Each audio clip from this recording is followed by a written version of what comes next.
और सबसे पहली उंगली इस बात पर उठी कि अब से पुलिस स्टेशंस और कोर्ट्स में वीडियोस के बेसिस पर तो केसेस को डायरेक्शन नहीं मिल पाएगा। Maybe the beginning of a horrible future.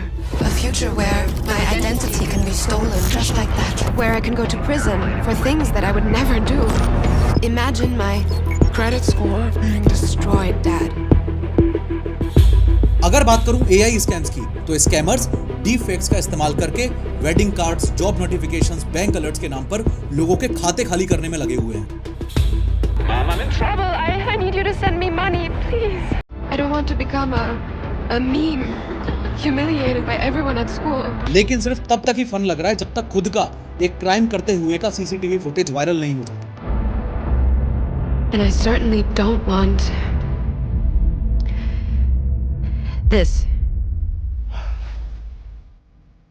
तो पॉलिटिशियंस और न्यूज एंकर्स की वीडियोस बना बना के इलेक्शंस को जो मैनिपुलेट किया जाएगा, उसके लिए कौन रिस्पॉन्सिबिलिटी लेगा? क्योंकि AI जनरेटेड वीडियोस से अगर किसी की मौत हो जाती है तो AI को थोड़ी ना सजा दी जा सकती है।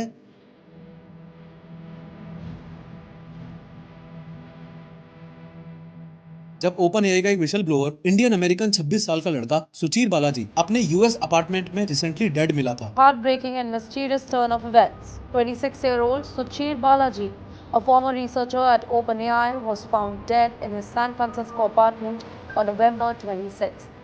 आज की 3D एनिमेटेड वीडियो में स्टेप बाय स्टेप समझेंगे कि सोरा AI ग्राउंड लेवल पर सच में यूट्यूबर्स, कंटेंट क्रिएटर्स और फिल्म मेकर्स का करियर खा जाएगा, या फिर ये भी OpenAI का सिर्फ एक पब्लिसिटी स्टंट है। लेकिन हर बार की तरह शुरू से शुरू करते हैं। Alright, OpenAI has unveiled its new text-to-video model. It's calling it Sora.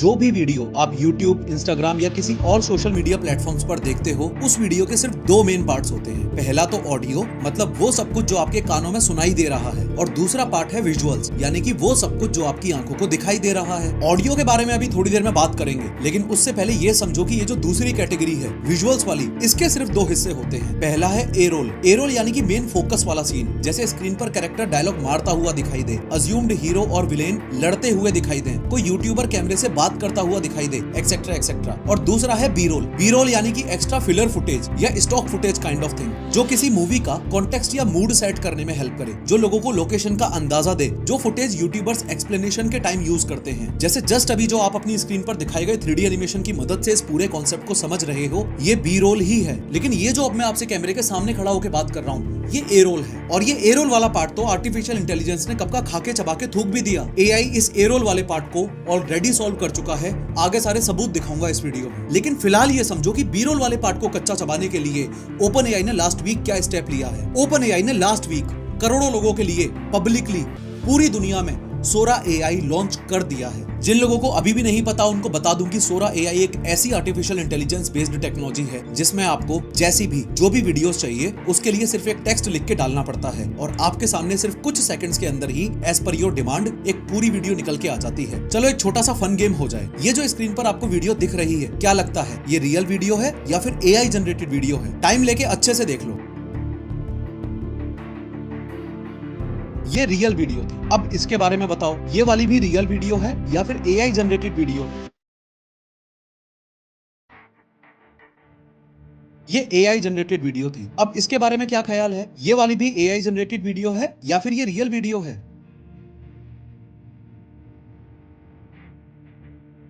ये वाली भी AI जनरेटेड वीडियो थी। जरा इस वाली को भी अच्छे से नोटिस करो, क्या लगता है ये वाली भी AI जनरेटेड वीडियो है या फिर ये रियल वीडियो है?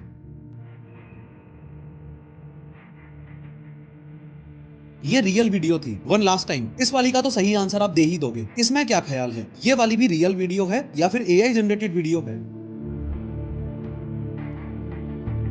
ये AI जनरेटेड वीडियो थी। हो सकता है आप लोगों में से कई लोगों ने सही आंसर्स दिए हों, कईयों के कुछ आंसर्स गलत हों और कईयों के सभी आंसर्स गलत हों। लेकिन पॉइंट ऑफ डिस्कशन ये है ही नहीं।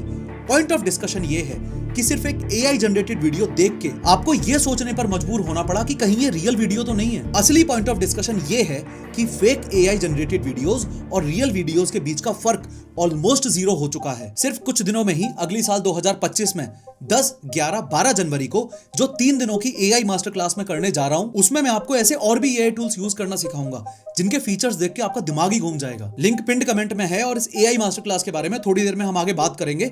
लेकिन अब अगर ऐसा है तो ध्यान रखना YouTube, Instagram, Facebook, LinkedIn और X.com जैसे सभी सोशल मीडिया प्लेटफॉर्म्स पर वीडियो कंटेंट की एक खतरनाक बाढ़ आने वाली है। ऑनलाइन वीडियोस की एक ऐसी अबंडेंस हो जाएगी कि ये फर्क पता करना मुश्किल हो जाएगा कि पूरी वीडियो का कितना हिस्सा सच में रिकॉर्ड किया गया है और कितना हिस्सा AI जनरेटेड है। इस पूरे कारनामे का सबसे बड़ा क्रेडिट जाता है OpenAI को, वही कंपनी जिसने Sora AI जैसे प्लेटफॉर्म्स को जन्म दिया। असल में आज से 10 महीने पहले OpenAI ने इंटरनेट पर दूसरा धमाका मचाया। पहला धमाका तो वो था जब 2 साल पहले OpenAI ने ChatGPT लॉन्च किया था, और दूसरा बॉम्ब OpenAI ने इस साल फरवरी 2024 में फिल्म और कंटेंट क्रिएशन की दुनिया पर तब गिराया जब OpenAI ने Sora लॉन्च किया। Sora के लॉन्च होते ही ऑनलाइन वीडियो कंटेंट पर से ट्रस्ट खत्म होने की एक छोटी सी पहल शुरू हुई। फर्स्ट इंप्रेशंस लोगों के यही निकल कर आए कि यार Sora AI तो बड़ी मस्ती भरी चीज है, जो मर्जी चाहे वैसी वीडियोस क्रिएट कर लो। लेकिन सिर्फ तब तक ही फन लग रहा है जब तक खुद का एक क्राइम करते हुए का सीसीटीवी फुटेज वायरल नहीं हो जाता। एक ऐसा सीसीटीवी फुटेज जो आपको वो क्राइम करते हुए दिखा रहा है जो क्राइम आपने कभी किया ही नहीं।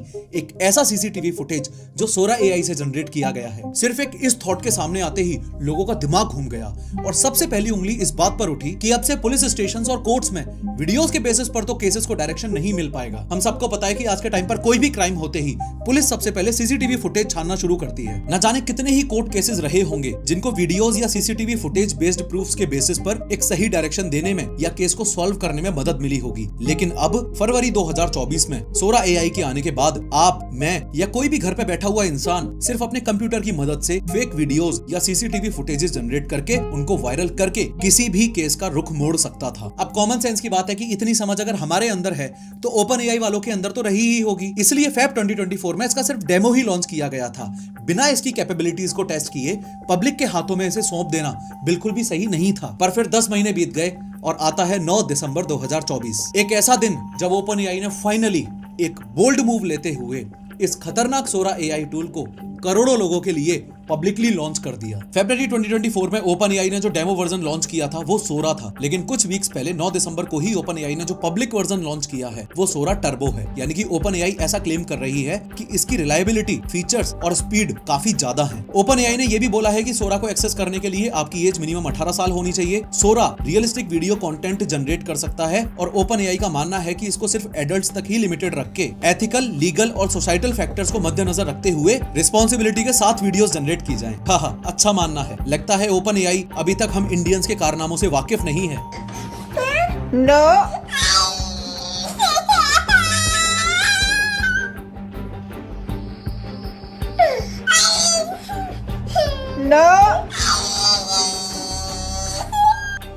मोरोवर ये 18+ वाली चीज पार्शियली रीइंफोर्समेंट लर्निंग से भी काफी रिलेटेड है। ये ChatGPT और Sora AI जैसे जनरेटिव टूल्स RLHF के प्रोसेस पर हेवीली डिपेंड करते हैं। RLHF का मतलब होता है reinforcement learning from human feedback. आसान भाषा में इसका मतलब ये हुआ कि ChatGPT या Sora AI जैसे टूल्स सिर्फ उतने स्मार्ट नहीं है जितना स्मार्ट उनको OpenAI ने एक बार बनाकर छोड़ दिया, बल्कि जैसे जैसे इन टूल्स का अपन ह्यूमंस के साथ इंटरेक्शन होता है वैसे वैसे ये टूल्स रीइंफोर्समेंट लर्निंग की टेक्नोलॉजी का इस्तेमाल करके और भी सीखते जाते हैं और कंटिन्यूअसली स्मार्ट होते जाते हैं। मे बी OpenAI नहीं चाहता हो कि 18 साल से कम उम्र के बच्चे Sora AI से कुछ इमेच्योर या इररिस्पांसिबल कंटेंट जनरेट करवाएं। इन तीनों रीजन्स में Sora इसलिए नहीं लॉन्च हुआ क्योंकि AI और डेटा प्राइवेसी को लेकर इन रीजन्स में रूल्स काफी स्ट्रिक्ट हैं। अभी एटलीस्ट स्टार्टिंग में स्ट्रिक्टनेस तो Sora AI भी अपने टूल के साथ काफी दिखा रहा है। Sora टेक्स्ट से भी वीडियो जनरेट कर सकता है और इमेज से भी वीडियो जनरेट कर सकता है, और जब आप इमेज से वीडियो जनरेट करने के लिए कोई इमेज अपलोड करोगे तो आपको ये चारों ही चेक बॉक्सेस टिक करके Sora की टर्म्स के साथ एग्री करना पड़ेगा, वरना आप इमेज से वीडियो जनरेट नहीं कर पाओगे। आप वीडियो पॉज करके पढ़ सकते हो कि आपको क्या क्या नहीं करना है। उसके अलावा अभी कुछ टाइम के लिए तो Sora AI ने रियल पर्सन की फोटोज और कंपनीज के लोगों को भी बैन कर रखा है। यानी कि आप किसी सेलिब्रिटी की फोटो अपलोड करके उसको कुछ करता हुआ दिखाएं, ऐसी वीडियो जनरेट अभी फिलहाल के लिए नहीं हो सकती। हालांकि ये काम भले ही लोग Sora से करें या ना करें, लेकिन दूसरे AI टूल्स की मदद से तो भर भर के कर ही रहे हैं। इसमें डीप फेक टेक्नोलॉजी का इस्तेमाल होता है, जिसके बारे में मैंने डिटेल में इस वीडियो में बात की है, जरूर देख लेना। हालांकि OpenAI ने खुद से क्लियर भी किया है कि रियल पर्सन की फोटोज या सेलिब्रिटीज की फोटोज अपलोड करके उनसे वीडियोस बनाने वाला प्रोसेस अभी सिर्फ स्टार्टिंग में लॉन्च के टाइम ही बैन है। फ्यूचर में वो बैन भी हट जाएगा। तो एक तरीके से ये तो सिर्फ नाम का ही रिस्ट्रिक्शन है। ऊपर से पर्सनली एक जो चीज मुझे बड़ी अजीब लगी वो ये कि अगर आप Sora का $20 पर मंथ वाला प्लान लेते हो तब तो आपकी वीडियोस में वाटरमार्क रहेगा। मींस आप Sora AI से जनरेट की हुई कोई भी वीडियो डाउनलोड करोगे तो इस तरीके से बॉटम लेफ्ट कॉर्नर में एक वाटरमार्क लगा रहेगा, जो इस बात का सबूत होगा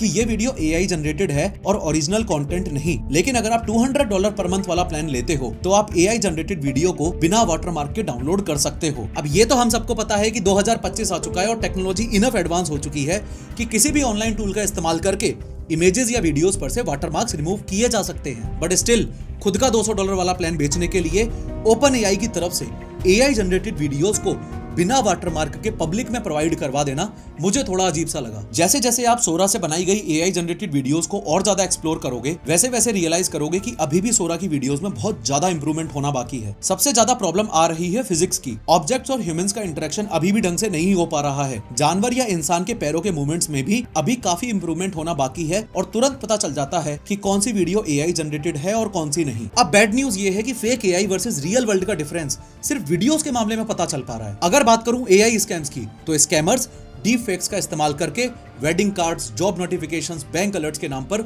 लोगों के खाते खाली करने में लगे हुए हैं। इन सभी AI स्कैम से खुद को और खुद के परिवार को बचाने के लिए एग्जैक्टली क्या स्टेप्स लेने हैं इस बारे में काफी डिटेल में मैं मास्टर क्लास के सेकंड डे में बताऊंगा। इस 3 days live AI master class के डे 1 और डे 3 के सेशंस में आपको और भी ज्यादा हाईली वैल्यूएबल कंटेंट मिलेगा। तीनों लाइव सेशंस के एंड में डिटेल्ड Q&A तो करेंगे ही, लेकिन उससे पहले मैं अपने हजारों स्टूडेंट्स को यूजफुल AI टूल्स के बारे में, everyday AI uses, professor of how AI blueprint और career guidance in artificial intelligence के बारे में भी बहुत डिटेल में एक एक चीज बताने वाला हूं। 2025 एक ऐसा साल जिसमें आर्टिफिशियल इंटेलिजेंस बड़ी से बड़ी इंडस्ट्रीज को इंपैक्ट करेगा। उसमें इतनी वैल्यूएबल मास्टर क्लास को मिस करना समझदारी तो नहीं है। नीचे पिंड कमेंट और डिस्क्रिप्शन में इस 3 डेज AI मास्टर क्लास को ज्वाइन करने की सारी डिटेल्स दे रखी हैं। क्लिक करो और अभी की अभी देखो। खैर, सोरा अभी एकदम स्टार्टिंग फेज में है। इस फेज में ये सारी गलतियां करना टोटली एक्सपेक्टेड है। आज से 2 साल पहले ChatGPT भी स्टार्टिंग में बहुत सारी गलतियां करता था, लेकिन आज के टाइम कॉम्प्लेक्स मैथ्स प्रॉब्लम से लेके MBA एग्जाम्स तक सब कुछ सॉल्व कर लेता है। आज के दिन ChatGPT काफी स्मार्ट बन चुका है। कंटेंट राइटिंग और टेक्स्ट जनरेशन की दुनिया को टोटली रिवॉल्यूशनाइज कर दिया है। आप में से जो लोग कंटिन्यूअसली ChatGPT यूज करते हैं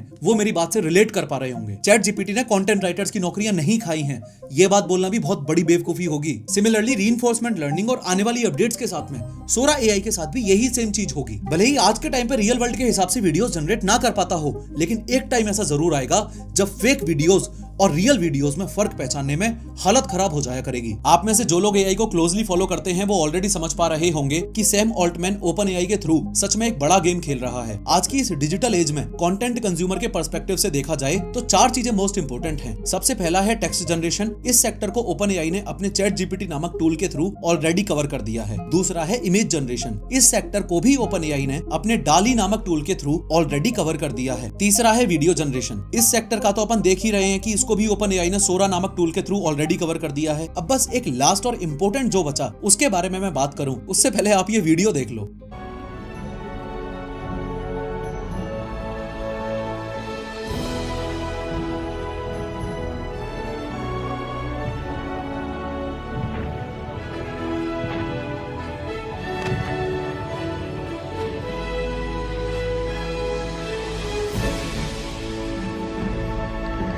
किस कलर की चड्डी पहने हो? क्या ऐसा कहना गलत होगा कि ऑडियो यानी कि आवाज 50% से ज्यादा कंट्रीब्यूट करती है किसी भी सीन का मूड या कॉन्टेक्स्ट सेट करने में? बिल्कुल नहीं। इनफैक्ट हम सबको इस बात से एग्री करना पड़ेगा कि audio is actually half of the video. तो चौथा इंपॉर्टेंट प्लेटफॉर्म जो OpenAI बिल्ड करने में लगा हुआ है वो है ऑडियो जनरेशन से रिलेटेड। और इस ऑडियो सेक्टर को कवर करने के लिए OpenAI अपने वॉइस इंजन नामक टूल पर एक्सटेंसिवली काम कर रहा है। आज के दिन फॉर एग्जाम्पल 11 Labs जैसे AI टूल्स जो ऑडियो की नीड को पूरा करते हैं, वैसे ही वॉइस इंजन और विस्पर जैसे टूल से एक्सपेक्ट किया जा रहा है कि AI generated sound effects, AI generated music, AI generated voice overs and most importantly speech to text जैसी सर्विसेज को बड़े लेवल पर कवर करेंगे। अब सोचने वाली बात यह है कि फिल्म बनाने के लिए जो भी कुछ चाहिए होता है वो सब कुछ AI ही जनरेट करके दे रहा है, तो फिर तो कंप्यूटर के सामने बैठा हुआ हर एक इंसान ऑलरेडी फिल्म मेकर बन चुका। सिमिलरली एक यूट्यूब वीडियो बनाने के लिए जो भी कुछ चाहिए होता है वो सब कुछ ही AI जनरेट करके दे रहा है। जैसे स्क्रिप्ट लिखवा लो ChatGPT से, उसका वॉइस ओवर करवा लो वॉइस इंजन से और विजुअल्स निकलवा लो सोरा AI से, तो फिर तो कंप्यूटर के सामने बैठा हुआ हर एक इंसान ऑलरेडी यूट्यूबर भी बन चुका। राइट?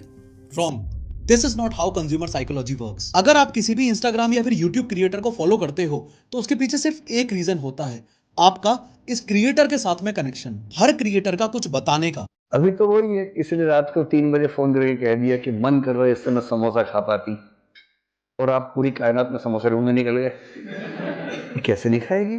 उसकी इच्छा हुई है। मस्ती मजाक में पढ़ाने का, आपके बम गोला बारूद से हम नहीं डरे हैं।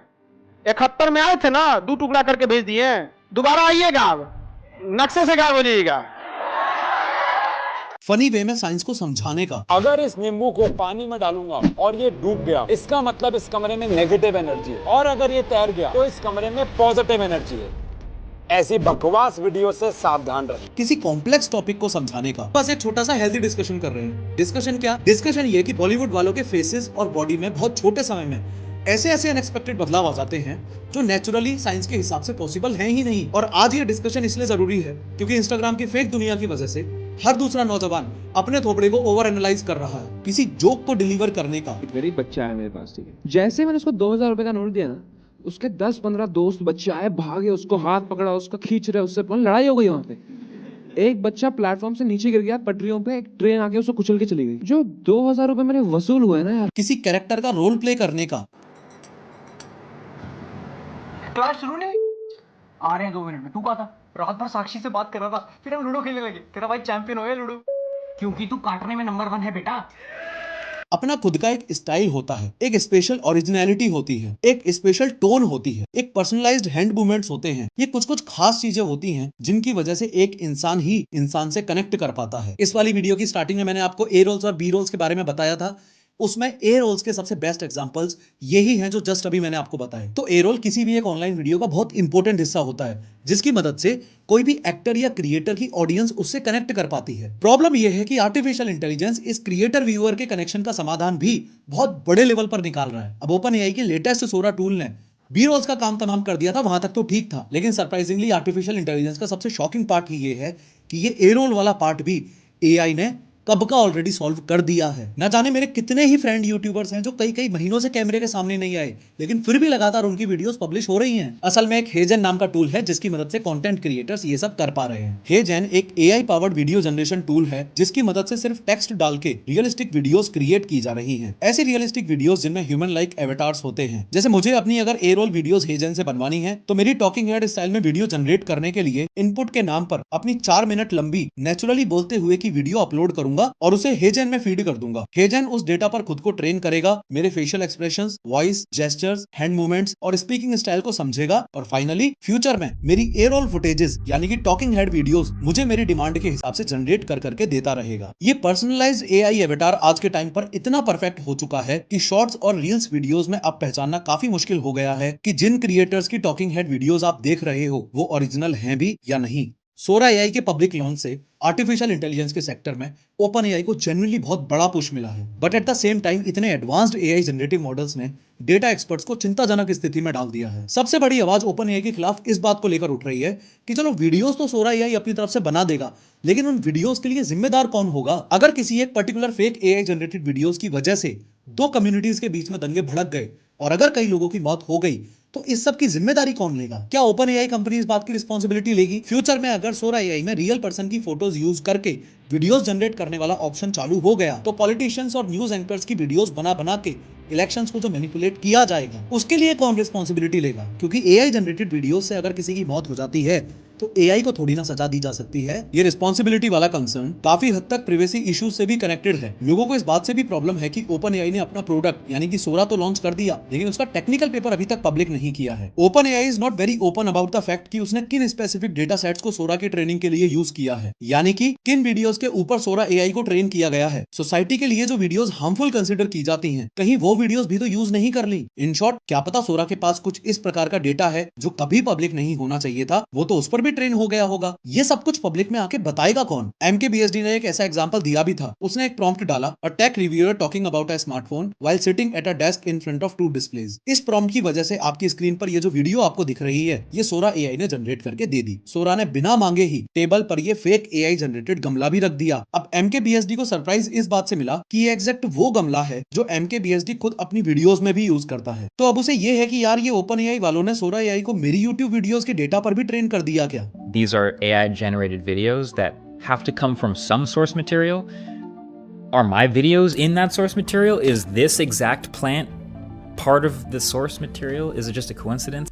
एक बड़ा सवाल लोगों के मन में ये भी है कि सोरा एआई से जनरेट की गई वीडियोस का ओनर कौन होगा। I mean, सब कुछ कितना ज्यादा मिक्सअप हो चुका है। लोगों ने जो वीडियोस बनाई उन वीडियोस के ऊपर सोरा एआई को ट्रेन किया गया। अब सोरा ट्रेन होने के बाद उन्हीं लोगों के लिए वीडियोस बना के दे रहा है। तो एग्जैक्टली सोरा एआई से जनरेट की गई वीडियोस का ओनर कौन है? ओपन एआई या फिर जिन लोगों के डेटा पर सोरा एआई को ट्रेन किया गया है वो लोग? इम्पॉसिबल है उन लोगों का पता लगाना, बस कंफ्यूजन ही कंफ्यूजन बचा हुआ है। खैर, बीइंग एन एआई एडिक्ट, मुझे इस बात का अंदाजा थोड़ा सा पहले हो गया था कि भले ही आज के दिन ये सारे AI tools realistic looking videos निकाल के ना दें, लेकिन आज से कुछ साल बाद इन सभी एआई टूल्स के कॉम्बिनेशन से जैसी यूट्यूबर्स आज के टाइम पे वीडियोस बनाते हैं वैसी videos on demand banana possible हो जाएगा। इस बात का रियलाइजेशन होते ही सबसे पहला सवाल मेरे दिमाग में ये आया कि इन एआई टूल्स का इस्तेमाल करके यूट्यूबर्स और इंस्टाग्राम क्रिएटर्स धड़ाधड़ वीडियोस पब्लिश करना शुरू तो कर देंगे, लेकिन क्या जनता यानी कि आप लोग उन एआई जनरेटेड वीडियोस को एक्सेप्ट करोगे? अगर एआई जनरेटेड वीडियोस की क्वालिटी बेकार नहीं हुई और अगर कंटेंट अच्छा हुआ तो क्या आप लोग उन वीडियोस को होल हार्टेडली एक्सेप्ट करोगे? क्या उसी एक्साइटमेंट के साथ उन वीडियोस को देखोगे? आउट ऑफ क्यूरियोसिटी मैंने इस चीज का अपने चैनल के कम्युनिटी टैब में पोल पब्लिश किया और जो एक्सपेक्ट किया था उसका जस्ट उल्टा रिजल्ट आया। 38,000 लोगों ने वोट किया और उसमें से 78% लोगों ने ये बोला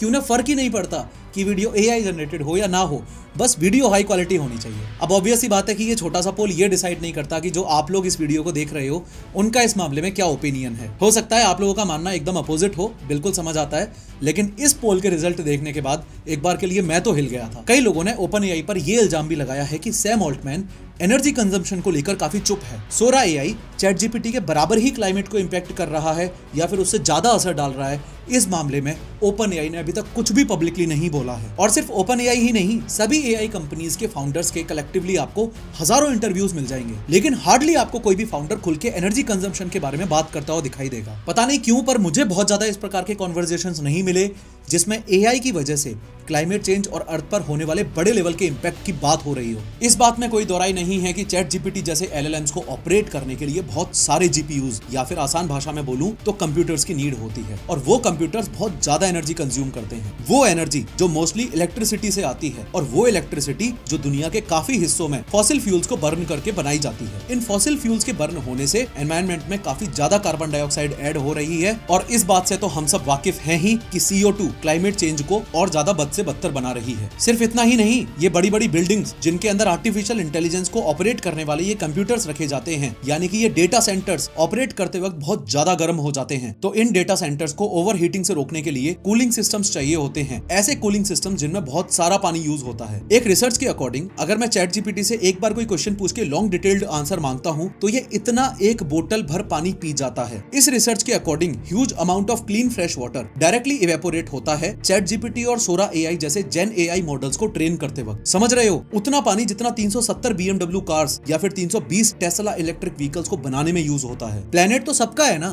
तो एक ऑर्गेनाइजेशन क्लाइमेट को अगर बहुत ज्यादा नेगेटिवली इंपैक्ट करे फिर उसके बारे में बहुत ज्यादा वोकल भी ना हो तो लोगों को प्रॉब्लम होना तो जायज है। मार्क ज़करबर्ग ने खुद भी इस प्रॉब्लम को अभी एड्रेस किया था जब उसने ये बोला था कि एआई की प्रोग्रेस में सबसे बड़ी प्रॉब्लम कंप्यूट की नहीं होगी बल्कि एनर्जी की होगी। ओपन एआई पर अभी कुछ दिन पहले फिर से उंगलियां उठी थी जब ओपन एआई का एक विशल ब्लोअर इंडियन अमेरिकन 26 साल का लड़का सुचीर बालाजी अपने यूएस अपार्टमेंट में रिसेंटली डेड मिला था। आप में से जिनको बिल्कुल आइडिया नहीं है उन लोगों को सिर्फ एक लाइन में बता दूं कि विसल ब्लोअर एक ऐसा इंसान होता है जो अपने वर्क प्लेस या ऑर्गेनाइजेशन के किसी सीक्रेट या गलत काम के बारे में पब्लिकली आके सबको सच सच बता दे, या यूं कह लो जो धोती खोल देता है। सुचीर बालाजी की डेथ पर इलॉन मस्क का सस्पिशियस रिएक्शन भी आया है, और इस पूरे केस को एक लॉन्ग वीडियो के थ्रू मैं अपने इस dedicated A for AI YouTube channel पर बहुत जल्द ही एक्सप्लेन करूंगा। एआई से रिलेटेड लेटेस्ट अपडेट्स के लिए जरूर सब्सक्राइब कर लो, लिंक डिस्क्रिप्शन में है। सिर्फ कंटेंट क्रिएशन की बात हो रही है तो ये मत समझना कि एआई सिर्फ कंटेंट क्रिएशन की दुनिया पर ही मेजर असर डाल रहा है, बल्कि आर्टिफिशियल इंटेलिजेंस की मदद से लोग बिजनेस की दुनिया भी बदल रहे हैं। अभी रिसेंटली एक ऐसा ही केस हुआ कैरिन एआई का। असल में ये महिला एक सोशल मीडिया फैशन इन्फ्लुएंसर है, कैरिन मजोरी। कैरिन ने अपना खुद का एक एआई पावर्ड वर्चुअल वर्जन बनवा लिया कैरिन एआई नाम से। रियल लाइफ में तो लाखों लोगों से पर्सनली बात करना पॉसिबल है नहीं, तो कैरिन ने कैरिन एआई नाम से खुद का एक डिजिटल वर्जन बनवा लिया, एक ऐसी डिजिटल गर्लफ्रेंड जिससे उसके फैंस पर्सनल, इमोशनल और और इवन फ्लर्टी कन्वर्सेशंस भी कर सकते हैं। और सामने से इन फैंस को जो रिस्पॉन्स मिल रहा था वो एग्जैक्ट वैसा ही मिल रहा था जैसे कैरिन से पर्सनली रोमांटिक बातें चल रही हों। ये डिजिटल वर्जन बनाने के लिए डेवलपर्स ने कैरिन की एक्चुअल वॉइस रिकॉर्डिंग को यूज किया ताकि एआई वॉइस क्लोन बन सके। एक ऐसी आवाज जो सिर्फ कैरिन जैसी सुनाई ना दे बल्कि उस जैसी इमोशनली एक्सप्रेसिव भी हो। डेवलपर्स ने इस कैरिन एआई ऐप को एआई ट्रेनिंग भी दी। ट्रेनिंग देने के लिए डेवलपर्स ने कैरिन एआई के सोशल मीडिया प्लेटफॉर्म्स पर से जैसे यूट्यूब वीडियोस और स्नैपचैट पोस्ट पर से पास्ट कंटेंट उठा लिया और उसके ऊपर ट्रेन कर दिया ताकि वही पर्सनालिटी वही ह्यूमर फैंस को इंटरेक्ट करते वक्त मिल सके। इस पूरी एआई गर्लफ्रेंड से पैसे कमाने के लिए कैरिन ने रेट रखा $1 पर मिनट, यानी कि इस कैरिन एआई से मस्ती भरी बातें करने के लिए 1 मिनट के लगभग 80 रुपए लगेंगे। हजारों फैंस ने इस सर्विस का इस्तेमाल किया और इस कैरिन एआई नामक एआई गर्लफ्रेंड को लॉन्च करने के 1 हफ्ते के अंदर ही कैरिन ने $72,000 छाप लिए, यानी कि सिर्फ पहले हफ्ते में ही 58 लाख रुपए। उसके बाद जो लगातार कमा रही होगी वो तो अलग है। कैरिन एआई ने इस 2-वे ऑडियो सर्विस को क्रिएट करने के लिए फॉरएवर वॉइसेस नामक टूल का इस्तेमाल किया था और इस टूल पर अभी टेलर स्विफ्ट, कान्ये वेस्ट और स्टीव जॉब्स जैसे सेलिब्रिटीज के ऑडियो क्लोन्स भी पड़े हुए हैं, यानी कि आप उनसे जाकर कोई भी क्वेश्चन पूछो आपको ऐसा लगेगा जैसे स्टीव जॉब्स खुद ही आंसर दे रहा है।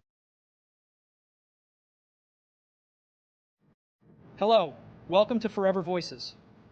As an AI persona of Steve Jobs, इस बारे में मैंने अपनी इस can AI get emotional ever वाली वीडियो में काफी डिटेल में बात की थी कि कैसे कंपनीज आज के समय ऐसी टेक्नोलॉजीज पर काम कर रही हैं जिनकी मदद से हम अपने लव्ड वंस के मरने के बाद भी उनसे बात कर पाएंगे। और एक समय ऐसा आएगा जब ये चीज इतनी ज्यादा परफेक्ट हो जाएगी कि बिल्कुल एहसास ही नहीं होगा कि हमारे माँ बाप, भाई बहन या दादा दादी या कोई भी लव्ड वंस हमें छोड़ के चले गए हैं। इस चीज को ही डिजिटल इमॉर्टलिटी बोला जाता है। खैर, कैरन मजोरी ने अपनी करंट सब्सक्रिप्शन ग्रोथ ट्रेजेक्टरी के बेसिस पर कैलकुलेट किया है कि वो $5 मिलियन हर महीने इजीली छापती रहेगी। मतलब सोच के देखो कि आज से 10 साल पहले क्या कभी किसी ने सोचा भी होगा कि एआई गर्लफ्रेंड और डिजिटल गर्लफ्रेंड की कैटेगरी में इतना बढ़िया बिजनेस बन सकता है। असल में देखा जाए तो बिजनेस दोनों ही तरफ है और अगर आप थोड़े भी बिजनेस माइंडेड पर्सन हो तो यहाँ पर एक अपॉर्चुनिटी आपको क्लियरली दिख रही होगी।